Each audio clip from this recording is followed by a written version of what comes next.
Maelstrom Wanderer versus Kaineos and Tyro of Miletis, or Miletis. Kaineos? Yeah, we'll go with Kaineos. And we have plenty of ramp in hand, so that hand is fine with me. Yeah, we can go 3 visits into Wood Elves. Or do we want to sneak in Lotus Cobra during all that? Well, we've got a blue source there, so we'll use that as a tap land. We won't run out the mana vault into removal. We'll just use that to surprise our opponent with a Maelstrom Wanderer. Yeah, Kaineos and Tyro of Miletis is every colour except black. At the beginning of your end step, you draw a card. Each player may put a land from their hand onto the battlefield, and then each opponent who didn't draws a card. It's a 2/8. Modo deciding to have a little hissy fit at us again. It seems to struggle loading up libraries sometimes, which is pretty much the only thing it needs to do, so a bit of a weird thing for it to struggle with. An Inferno Titan we drew into, so I think I want to get down Lotus Cobra, because we can actually generate lots of mana with that across the course of the game. And it might draw removal out of our opponent's hand as well. Yeah, so if we go in for... We'll always say yes and yield. Lotus Cobra has landfall, add a mana of any colour to our mana pool. We'll just say that. And we'll go in for 3 visits. That will have a land enter under our control, and that will get landfall again. Tropical Island comes down and we add green. Then we go into Wood Elves, and that will be landfall yet again. And we'll get down a Cinderglade because it's a tap land. We only need 2 mana to get down our mana dork. And there we go, a very constructive turn there, making use of Lotus Cobra. We'll swing in and get 2 damage on our opponent. I could have swung in with the... I always forget this thing has haste. Haste 1/1. 1 mana of any colour, but it can only be used to cast a creature spell. We can actually get down our Maelstrom Wanderer next turn. Gives creatures we control haste. It costs 5 mana in Teamer, a 7/5, and we cascade twice when we do cast it. That's 2, 4, 5 and 6. Yeah, we'll have to go for Mana Vault here. Not with that we won't, because it's creature spells only. And it's not the worst thing if our opponent has a counter spell here, because Maelstrom Wanderer cascades on casting, not on entry. Oh, Consecrated Sphinx is really good. Yeah, we've got one hell of a starting presence.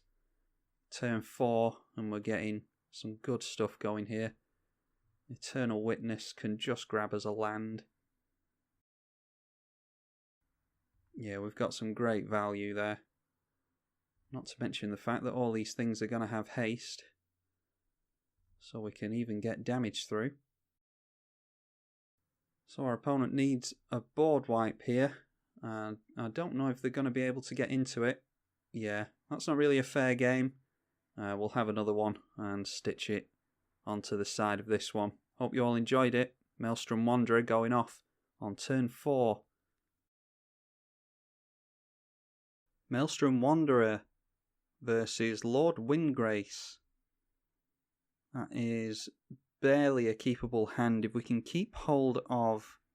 Might actually be a more intelligent play to go for Preordain on turn 1, just to help ensure that we get into a land. But I might just risk going City of Brass into Birds of Paradise. We've got another mana dork, so I think that's fairly safe. The only thing that would really mess us up is a Wasteland on turn 1, which has happened to me multiple times in the past, so not ruling it out. But I think I'm still going to risk a City of Brass into Birds of Paradise here, and then we can 3 visits and go from there. Lord Windgrace is a Jund commander, 5 mana, 5 loyalty, +2, discard and draw. If you discard a land, you draw 2. -2 reanimates 2 lands, and -11 destroys 6 non-land permanents, and you create 6 2/2 forest walking cats. Get into our Birds of Paradise, and always yield to that annoying trigger. Now throw it straight back over. Maelstrom Wanderer is 8 mana in Teamer, 7/5 elemental that gives all of our creatures haste, and when we cast it, we cascade twice. It's fun playing Maelstrom Wanderer, especially against control blue decks, because we don't really care about counter magic. We just want to play Maelstrom Wanderer over and over again. Alright, just deciding to tap out. We have mana dorks all over the place. Let's go 3 visits. Grab ourselves a tropical island, and we'll get down the Elvish Mystic. I want to get down the mana dorks as soon as possible. Just going to hope that we don't get wrathed. Okay, Darrigas's Caldera. Darrigas's Caldera. And that is a lair card, isn't it? Yeah, so Jund. When it enters, sacrifice it unless you return a non-lair land you control to its owner's hand. Now, if we've got a land on top, yeah, I'll go for Preordain here. We don't have a land on top. Alright, we'll bottom Eternal Witness and we'll just play Wood Elves instead.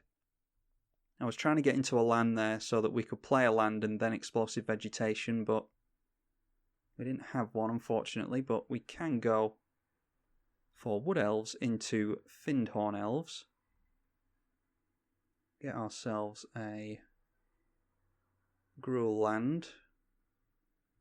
And Findhorn Elves. Oh, and Lake of the Dead from our opponent. This is risky stuff that they're doing. They look like they're relying on us not having Wasteland. They're bouncing lands and sacrificing lands all over the place. They've only got 2 in hand. They go for Turn Timber Basilisk as landfall. Landfall, target creature blocks this turn if able, and it has Death Touch, so they can make use of that. Let's go for a Thran Dynamo. We'll tap out all our creatures so that we don't need to worry about the Turn Timber Basilisk. And then we'll get down Explosive Vegetation, or do we want to... No, we'll get down these tap lands. I was just considering going for the Urban Evolution there. Got ourselves a forest and a plains there. No, we didn't. We got a forest and an island. They can force us to block with Wood Elves, but I don't care about that. Down comes a mountain for our opponent. That triggers Lotus Cobra. Nets them a red mana, and it also triggers Turn Timber Basilisk. They're going to force our Wood Elves to block this turn. But they will trade, so I don't particularly mind that, because I don't care about having Wood Elves in play. I doubt they'll swing into that. Alright, Ancient Tomb. I think I'd just quite like to go for our commander here. We cascade twice. See what we get into. It's a Fairy Temporal Archmage and Sphinx of Athun, 2 really big hits there. And we get a mini factor, or actually it's not a mini factor fiction, it's a full-blown factor fiction with Sphinx of Athun. When it enters the battlefield, reveal the top 5 cards of our library. Our opponent separates them into 2 piles and we choose one. I'm guessing they're scared of the Beast Within because we can get rid of Lake of the Dead with that. We'll just take Inferno Titan and Bribery, that's fine with me. And we can actually cast Bribery on them. So let's see what we've got there. The creature that we grab will have haste thanks to Maelstrom Wanderer. I was actually hoping for an Avenger of Zendikar there, but they don't have one surprisingly, so I'm just going to go for Titania. That will get us some free. We don't want to tap that. No, we don't. Or we don't want it untapped, I should say. And we'll go for Sphinx, and we'll let them swing into the Maelstrom Wanderer. Yeah, we'll just let them swing into Maelstrom Wanderer. They might just want to kill that. Or they might want to kill their own Titania, but either way, we're trading with the turn timber. Now, if we untap 4 permanents, we can get 3, 4, 5, 6, 7 mana. Yeah, we'll untap with Teferi here. And I'm seeing now, we could have gone for Inferno Titan and killed these 2 things and just swung in with everything, but, I mean, we appear to have gotten a pretty good start off on our opponent, so not really too worried about anything that they might want to do this game. Alright, we'll just get down the scroll rack with Ancient Tomb and then throw it back over to our opponent. Drowning Filth, I don't know what that does. Choose a creature. Put the top 4 cards of your library into your graveyard. That creature gets -1/-1 until the end of the turn for each land in your graveyard. Okay. So they're just aiming to kill Priest of Titania here, but they only hit 1 land. Oh no. Yeah, so they've milled 4 and they've only hit 1 land, so they didn't get to kill Titania there. They might have some reanimation effects. Didn't actually look through their library because I was scared of them scooping if I took too long looking through their library. Alright, they are forcing us to block with Maelstrom Wanderer, which we are fine with. If you ever come up against a Maelstrom Wanderer deck, your opponent actually wants Maelstrom Wanderer back in the command zone because then they can recast it and get more value.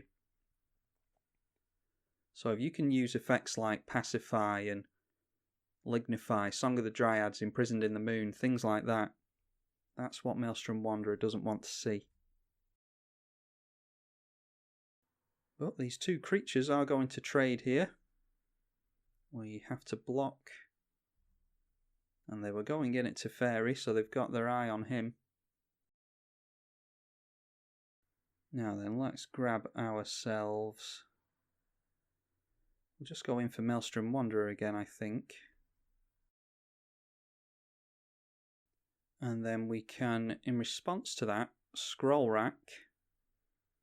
And we'll throw Arcanis and Inferno Titan on top. And we'll attempt to, we were going to attempt to draw the game to a close there. We would have gotten into Arcanis and Inferno Titan. Inferno Titan would have bolted our opponent twice. Once with entering and once with swinging in. So that would have been, well, yeah, I think it would have been lethal. There's 10 damage here alone. Then the 6 damage, 12 damage from Inferno Titan is 22.